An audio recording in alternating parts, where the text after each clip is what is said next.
compliance plans and policies for the town's community development block grant infrastructure program are being reaffirmed for adoption at the town board meeting. The town was rewarded a CDBGI grant for North Carolina Department of Environmental Quality Division of Water Infrastructure in April 2021. The CDBG program manual was adopted in November of 2021, containing initial compliance plans and policies designed to meet requirements for participation in the CDBGI program. Updated plans were adopted in March of 22 and March of 24. All plans were adopted with the intention of being current and active for the file of the town's CDBG project. DWI requested the town to update certain compliance plans that were adopted in 21 and 22. The DWI templates for these plans and policies have not changed since initial adoption. The information contained in the plans and policies has also not changed since initial adoption. Therefore, to satisfy DWI's request to the town is reaffirming that the existing plans and policies are current and active and will be implemented throughout the life of the town's CDBG project throughout closeout. We good? Okay. I'm good. Just need y'all to approve it. Make a motion we approve. Okay, discussion? All in favor? Motion carries. Next is the discussion on the roundabout. Derek is going to put some pictures up that we had that was asked of me to get. And Alan and Greg are both here tonight. We've also been asked to kind of get this this microphone is going to start messing up, to get their opinions on what we should do in regards to the roundabout. Before we get into that, though, I just want to make a note that I understand that I think it was discussed at the last board meeting that you had talked with Jason, and Jason is aware of everything that's going on. They are having it studied again. It is at the top of the list again due to the accidents that are happening at the roundabout. And so it is being studied. So he did say to me, let's caution what y'all do, be very specific, especially if we change the speed limit, the municipal speed limit for DOT, be very specific on like where you want that to be changed. And because they are going back and looking at it again. He doesn't know how long it'll take, but their engineers are already working on it. He did have an engineer sit and video for like 2 hours. He's been down here, and he's our main traffic guy for this area. So I just want to preface with that. One of the things that we talked about was we have a lot of sign clutter, and they understand that too. And this is from the pictures. So you can see here, this is coming from like, and I'm not good with like directional, but this is beside Benton Card Company. So this is from Benton Card. You see we've got some signs here. I don't think that's as much clutter as what you see on Main Street itself, but you do have a roundabout yield sign. It's kind of right there at it. This is coming from Main Street itself, back a little ways, and you kind of see you've got a crosswalk sign that's kind of covering up your other sign showing directional. I really can't see the roundabout. That's probably the tree that they're referencing right there in kind of the right-hand side. Here is entering from Four Oaks end of town. Again, you don't see the roundabout sign until you get right on top of it. Oh my gosh, this thing worked fine the other day. Have I gone through 4 already? Okay, so so that's all he did then. That's it. So that's one thing. And in Greg's assessment, there were 3 things that we could probably ask them to do. Reflective paint on concrete circle and traffic islands. I will tell you they are 100% against that. They're not going to do that. They don't think it'll do any good. The reason they don't think it'll do any good is because it's not a full roundabout. It is meant for people to drive over it, big trucks specifically. And so they are not in favor. They've done the yellow and they did the key hooks that we had asked them for, but they are not in favor of painting the actual roundabout with reflective paint. Also, he said there isn't reflective paint. Just make that little, I'm not a paint person, but he did make that comment. Traffic circle ahead, warning signs with flashing caution lights. I 100% agree with that assessment. Jason and I talked about that. He's not so much in favor, and I think it's because of the maintenance that they have to maintain on that sign later. So we can request it, but again, I have requested it. And then reduce speed limits on all approach roads to 20 miles an hour. So as we discussed at the last meeting that I was at, you've got several different speed limits coming into, you've got a 35, you got a 25, you have a 20. So make it one consecutive speed limit going into the roundabout itself. But that's where you need to be very, very succinct on where you want it to be. Where do you want that speed limit to start? Is it Farmer Drive? Is it from Farmer to Railroad? Do you want it to go further back? Like, those are the things that from church to parish, like you need to be very specific where you want to see those speed limits change. Can you have speed limit coming in different from speed limit going out? Yeah. I mean, that's a Greg and, You go in on did you hear that? come out 35. Can you have a speed limit going in, different going out? 20 miles an hour, and this way go 35. Are you saying like on the same street? Yeah. On the same street. I don't know. I'm thinking. I think that would get very enforcement confusing. would be- Enforcement would be a nightmare. What you're saying is you want them to slow down going into roundabout. You don't care what they do, have to leave roundabout. And really, that's what Greg and I have talked about, and some of the others. It's really not the speed limit. It's the different speed limits, because it's hard for them to write a ticket because somebody can say, hey, I was running 20. No, this is 35 in here, or I'm coming in at 35 and you're leaving at 20. If you could just come up with one speed limit all the way around, it may not make any difference as far as speeding, but it might make a difference to the police department in writing tickets as far as who's getting it right. You said we're confident they're restudying this and they're looking at us at the top of the list. Yes. My suggestion is to do nothing. Okay. I mean, that's the way I feel about it. If we go and start changing speed limits and we start doing signage, then we're taking the liability for the decisions that we make on state roads. I'd rather do nothing and let them come up with their studies, and then when they're done with their studies, we'll see what they come up with, and then we can negotiate if we don't like what they come up with. But I'd rather, if they're currently studying it, we don't have to do anything. I think we wasted a whole lot of staff time dealing with this thing. I think we just let it ride and figure out what they come up with. This is their baby. They made it. Let them figure it out. Well, and what I'll do, so I also have recommendations from Alan, so I'll just make note that he did give me recommendations also. What I can do, if if everybody agrees on that, and I personally would like a vote on that, just so we have it in the minutes and we know that there's no, I can get with Jason and ask him to try to give me monthly updates on where they are with the study of the roundabout. And I know Jason personally. I've known him. We went to church together. So when we were kids, so I can get up with him today after the meeting and ask him to do that. And I think he would do that. I make the motion that we do nothing pending the outcome of the DOT study on this road. Well, that's not what Jason asked, though. Jason asked for us to give some input. So he told me that their people were working on it. But he would like some input as far as what we were looking at. Every department had a different thing that they were looking at. So they're all looking at it.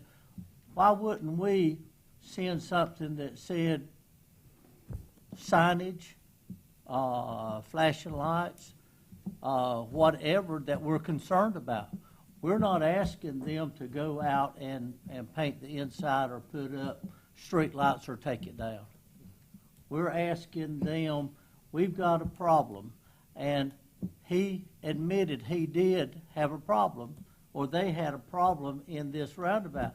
But he also admitted that he didn't know we had had that many accidents, and where 90% of them was. We just had another one an hour ago. You know, I understand totally. We need to make sure it's their deal. We asked them not to do it, they did it. They said, you don't tell us what to do, we're doing it. So they did it. I think just like you said, we need to let them decide what to do and let them live with it. I'm not an engineer. I don't want to be responsible for flashing lights and circles and stuff like that. That's why they get paid. And They're the ones that know everything. They need to fix it. And they may go back and study it and decide to come back with street lights. You never know what they're going to decide to do. But if we tell them something, they're likely to do it and then say, that's what you asked for. You should be happy. And then if we continue to have problems, then it's on us. That's right.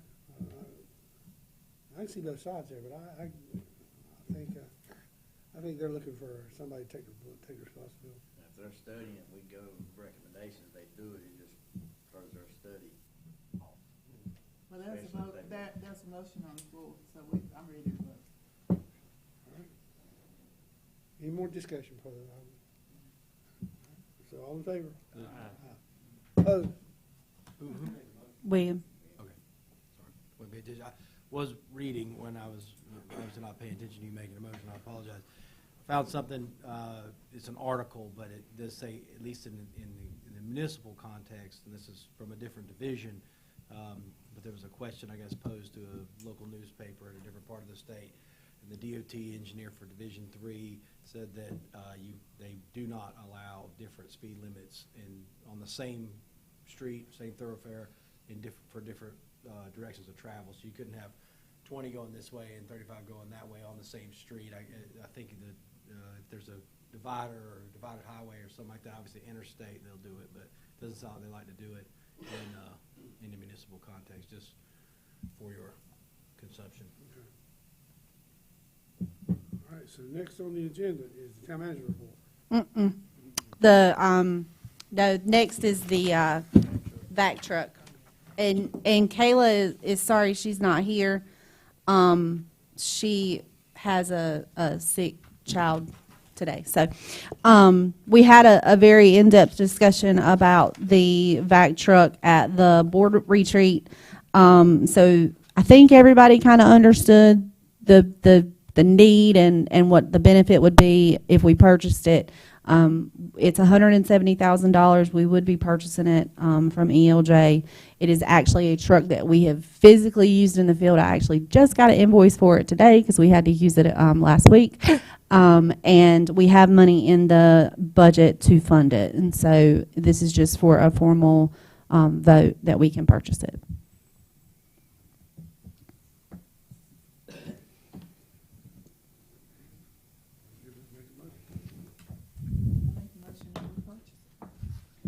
Any discussion?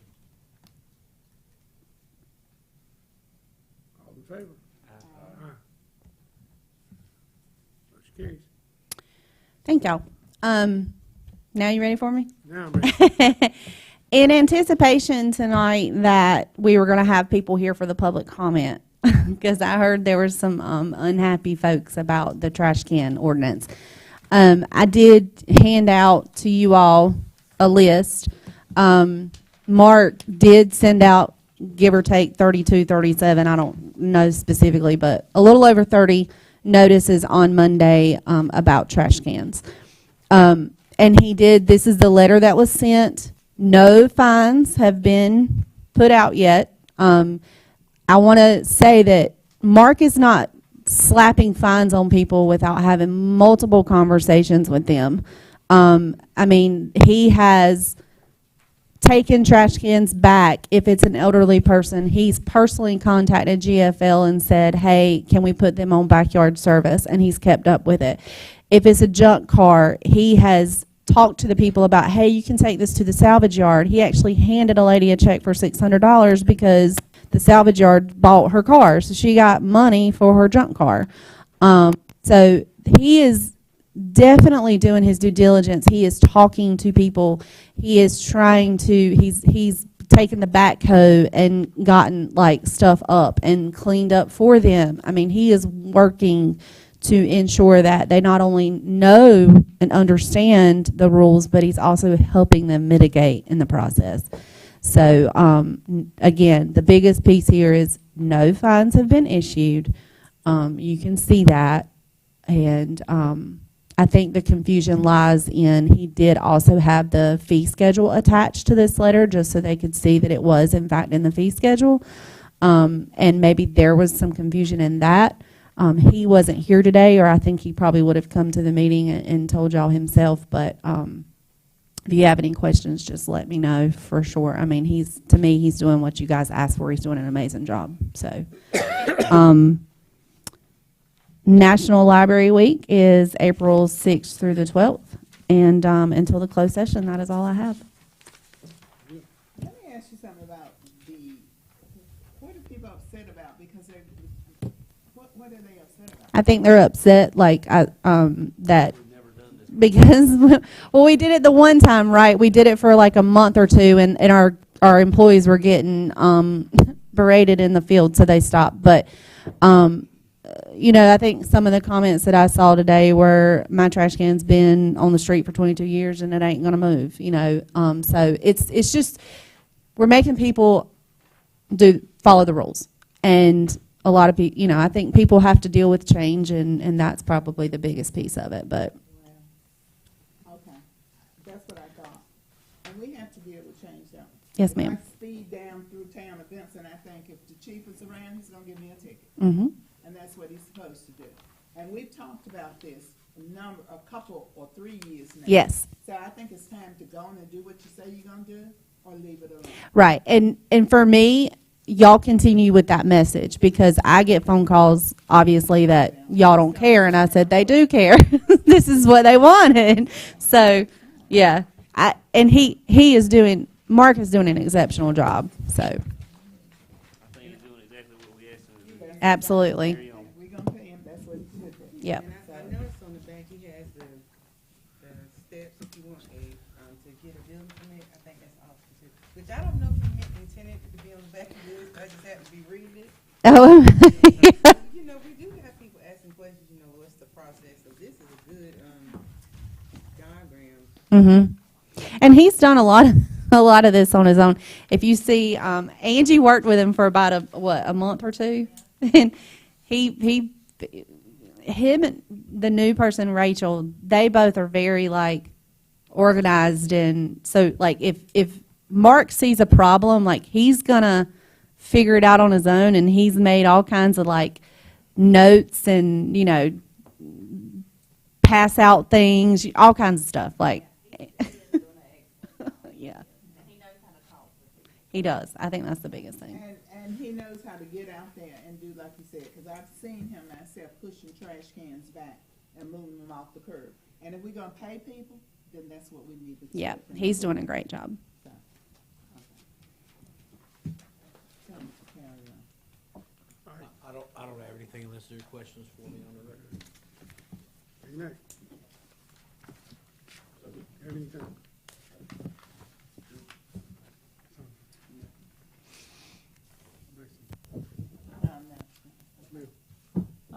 No, we just had a meeting this past Tuesday night with the I-95, I-40 group over in Dunn.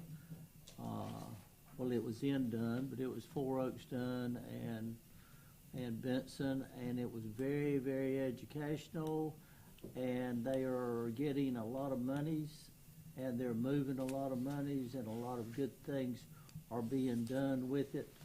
And I think we have got some, hopefully some good opportunities that may be coming up real soon for some things to happen right here in Benson. Max was there, Paul Boucher was there, and myself. Very good meeting, and their bank account, they ended up 1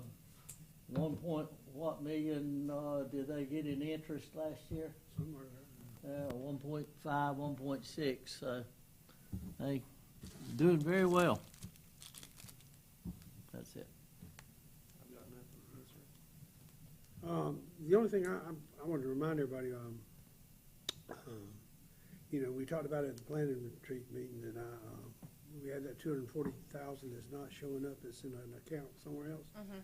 I really do want to have where we have an account somewhere where the fund, where the backup money is.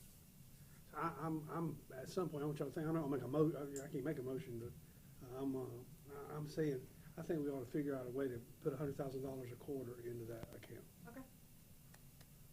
Love it, Liz. And when it draws interest.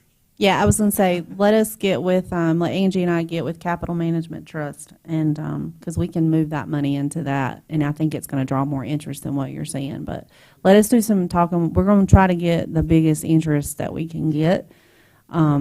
Right now, or Truist, BB&T, whatever, they're giving us the highest rate that they can possibly give us right now, but we need to look, I can probably email y'all tomorrow and tell you. Get that Actually, in 3 years, we'd be back, because we've got 240 in there, something like that, so we have 1.5, which is what we always thought we had. While we're discussing that, I mean, I'd like, I can make a motion, and I think we wait for this. I'd like for this board, I know that we've talked about it, and we talked about Plymouth Street, about having that set reserve, and that potentially it was 25%, but we never found where it was actually set. I think it would be a good idea when we start that to get hit into the policy to set that reserve.